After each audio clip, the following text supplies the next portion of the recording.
Well, tops are done, but CrossFit is not. And it is February. That means it is open start month. Literally, the open announcement is on February the 29th. But that sort of feels like we're really allowed to start talking about the CrossFit Games season now. So after my last podcast, I wanted to jump on and give you my tips, put my neck on the chopping board with my podium predictions for 2024 before a barbell has even been dropped in anger. Okay, so let's start off this time with the women. I don't think many people are going to differ from this, but perhaps where the differences may be who you pick to be number one, who you pick to be number two, but gold and silver, without a doubt, are going to go into Tia and Laura. I just cannot see anybody else being up there actually challenging them for the white jersey, for the title of fittest woman on earth. Laura won it last year. She backed it up with Rogue. It was phenomenal what Tia did at Rogue so soon after giving birth. You can only imagine that she's going to have upped her game even more. So I'm going to give it to Tia. I hate to say it. I'm a big Laura fan. I want her to go back to back to back. But I've just got this nagging feeling that Tia's going to do the business. So my prediction is Tia 1, Laura 2, and here's where some real discussion can happen. In that third place position, I'm going to go for Alex Gazan. Now, Emma Lawson, by all accounts, owns that third spot. She's really brought it to the CrossFit Games the last 2 years. But there's something about Gazan. There's something about her energy, her strength, the situation that she's in with Underdog Athletics. I feel like this year might be her year to break through, to make it onto the podium. That's not to say that I don't think Emma's going to do well. I think there's a couple of women, Emma, Gabby Magawa, they're going to be in the mix as well. Alexis Raptis, we'll have to see what happens to her this year with her training and her competing and things like that. But for me, top three, Tia, Laura, Gazan. Now then, thinking about the men's side, I really can't see anybody disagreeing with the top three here. I think it's pretty much set in stone. You can't mess about with it any other way, but who is going to claim the top spot? That's the question. Out of Ricky, Roman, and Jeff. My name is Jeff. Now, Jeff is the current title holder, but that is sort of with an asterisk, isn't it? Because Ricky couldn't compete last year. Roman fell and broke his foot and got a couple of zeros in the last few events to finish up in third. What would have happened had either one of them been there? We don't know.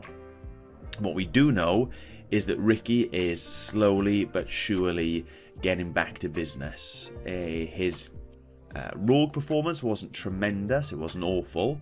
His start in Dubai was pretty ropey, but his finish was top draw. And then he's just gone and defended his Wodapalooza crown. Throw into the mix with Ricky as well. Some of the chat we got from the Savan podcast, all mic'd up behind the scenes with the team event at Wodapalooza. You had Ricky, you had Jason, and you had Dallin Pepper. And it really did seem from the chat from the other two people on that side that Ricky was just on another level. Roman, we all know last year he was in the lead for so long and it was this injury that sort of undid it. We still don't know who ultimately would have won. Adler smashed the final day. But this is a guy who has gone through so much to get to this position. Who's to say he won't go through that much more to make sure that he stands on the top podium?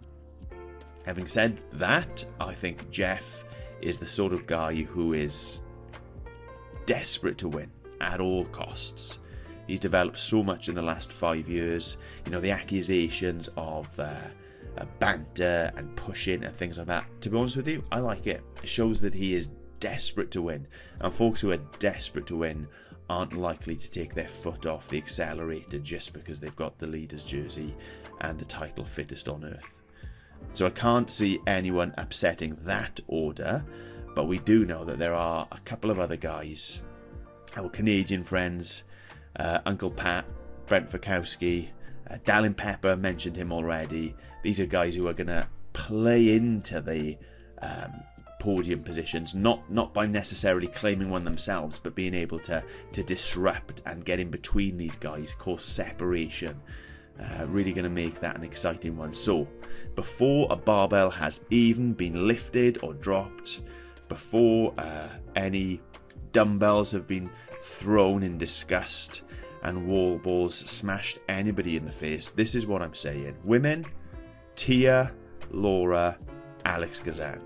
Men, I honestly cannot call it, but if I had to call it, I'd go Ricky, Roman, and Jeff. Well, I just did call it, and I don't have to because this podcast is entirely up to me. But there we are. That is actually how I think it's going to finish up. Ricky, Roman, and Jeff. It'd be good to see whether any of those 6 come out swinging for the Open. We know that the Open doesn't have a tremendous amount riding on it. The quarterfinals, by all accounts, does. You've got to be in the top 40 in every region to qualify. So nobody wants to be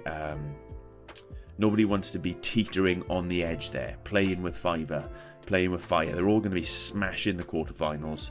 And then, of course, I can't see any of those guys struggling to get through when they hit the semis. So there we have it. Let me know what you think, and I hope you're looking forward to the CrossFit season. I hope you're signed up for the Open. I certainly am. Signed up for a couple of other comps as well, because even though I think tops are dumb, I don't think CrossFit is. Peace.